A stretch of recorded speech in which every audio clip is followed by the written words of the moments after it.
This is a very important statement, and the request letter sent by the Kerala Catholic Bishops' Council is extremely important for everybody.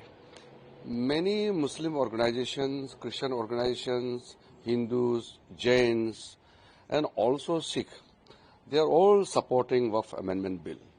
We must understand that Waqf Amendment Bill is basically for the interest of the poor Muslims, for the children, for the women, and also to ensure that the properties of the Waqf are managed in a transparent, in a very accountable manner.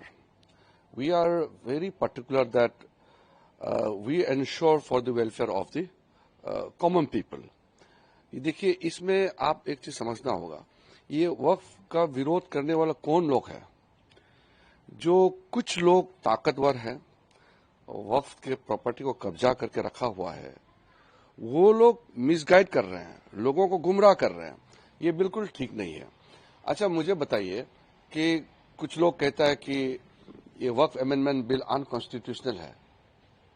अरे कम से कम थोड़ा सा सोच समझ के बोलता तो हमको भी अच्छा लगता। क्रिटिसिज्म करने का राइट है सबका, लेकिन क्रिटिसिज्म कोई तर्क पे तो होना चाहिए। आजादी से पहले से वक्फ का प्रोविजंस है, वक्फ के प्रोविजंस का कानून बनाया हुआ है। फिर 1913 में, 1923 में, 1931 में, फिर आजादी के बाद 1954 में वक्फ कानून बनाया, और उसके बाद में 1995 में फिर से वक्फ कानून का संशोधन हुआ। फिर इस बीच में कई बार संशोधन हुआ, तो वो क्या कॉन्स्टिट्यूशनल था? आज उसका अमेंड करा तो अनकॉन्स्टिट्यूशनल कैसे हो गया?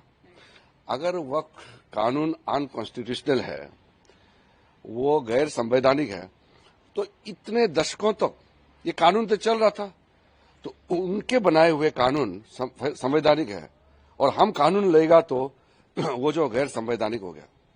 ये क्या तर्क हो गया?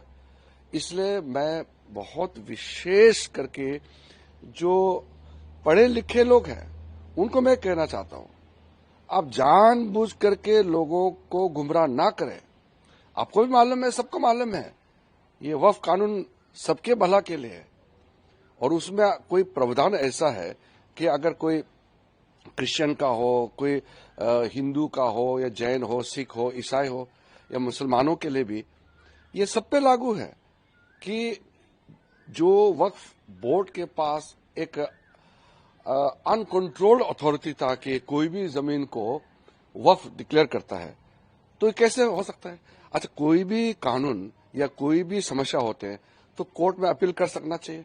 ऐसा क्या है कि अगर कोई वक्फ बोर्ड निर्णय किया तो कानून के तौर पर वो कोई अपील कर ही नहीं सकते हैं, सिर्फ रिव्यू पिटीशन दे सकते हैं स्पेशल केस में? तो ऐसे तो नहीं कर सकते।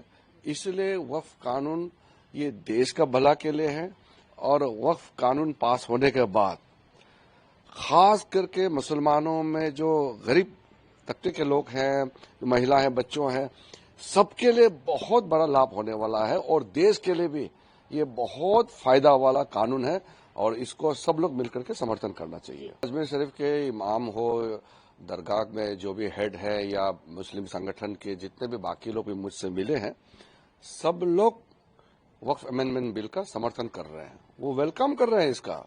ये तो कुछ लोग हैं, मैंने पहले लोकसभा में कहा ना कि मुसलमानों में बहुत चंद लोग हैं जो वक्फ प्रॉपर्टी को कब्जा करके रखा हुआ है, वो ही लोग विरोध कर रहे हैं। आम मुसलमान दिल खोल करके वक्फ अमेंडमेंट बिल का समर्थन कर रहे हैं, ये सबको मालूम है, लेकिन कुछ लोग को राजनीति करना है, इसलिए वो विरोध कर रहे हैं। तो विरोध करने का सबका अधिकार है, लेकिन गुमराह ना करें, झूठ ना बोले। अगर हम कोई गैर संवैधानिक प्रावधान रखा है वक्फ अमेंडमेंट बिल में, तो बताइए ना कौन सा वाला सेक्शन गैर संवैधानिक है? तो इस देश में सुप्रीम कोर्ट है, हाई कोर्ट है, वो तो देख रहे हैं ना कि हम इलीगल काम, अनकॉन्स्टिट्यूशनल काम कैसे कर सकते हैं। तो इसलिए सब मिलकर के वक्फ अमेंडमेंट बिल का समर्थन करना चाहिए। ये हिंदुस्तान का भला के लिए और हिंदुस्तानियों का भविष्य के लिए है।